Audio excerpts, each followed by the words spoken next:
ಒಂದು ಪಡೆ ಯುದ್ಧಕ್ಕೆ ರೆಡಿ ಆಗ್ತಾ ಇದೆ. ಈ ವೇದಿಕೆ ಮೇಲಿಂದ ಹೇಳ್ತಾ ಇದ್ದೀನಿ, ಯುದ್ಧಕ್ಕೆ ಸಿದ್ಧ. ಯಾಕಂದ್ರೆ ನಾವು ನಮ್ಮ ಮಾತಿಗೆ ಬದ್ಧ. ಕೆಲವೊಮ್ಮೆ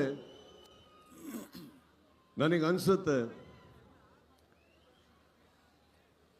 ಸೈಲೆಂಟ್ ಆಗಿರೋದು ಒಳ್ಳೇದೋ ಕೆಟ್ಟದೋ ಗೊತ್ತಿಲ್ಲ, ಆದರೆ ನಿಮ್ಗಳಿಗೋಸ್ಕರ, ನನ್ನ ಸ್ನೇಹಿತರು ನೀವೆಲ್ಲ ಚೆನ್ನಾಗಿರ್ಬೇಕು ಅನ್ನೋ ಒಂದೇ ಒಂದು ಕಾರಣಕ್ಕೋಸ್ಕರ ನಾವೆಲ್ಲರೂ ಒಳ್ಳೆಯ ಹೆಸರಲ್ಲಿ ಇರಬೇಕು ಅನ್ನೋ ಒಂದೇ ಕಾರಣಕ್ಕೆ ನಾನು ಬಾಯಿ ಎಲ್ಲದನ್ನು ಮುಚ್ಕೊಂಡಿದ್ದೆ ಹೊರತು ಬಾಯಿ ಇಲ್ಲ ಅಂತಲ್ಲ.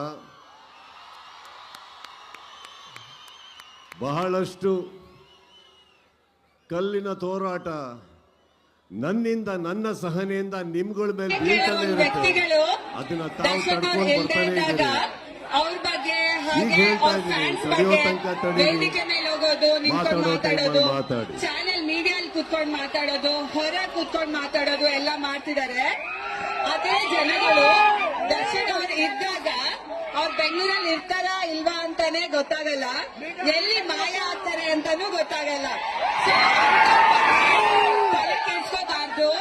ದರ್ಶನ್ ಅವ್ರು ಹೇಳಿರೋ ಹಾಗೆ ಯಾರು ಏನೇ ಮಾತಾಡಿದ್ರು ನಾವು ನೊಂದ್ಕೊಳ್ಳಲ್ಲ, ಕೋಪ ಮಾಡ್ಕೊಳ್ಳಲ್ಲ.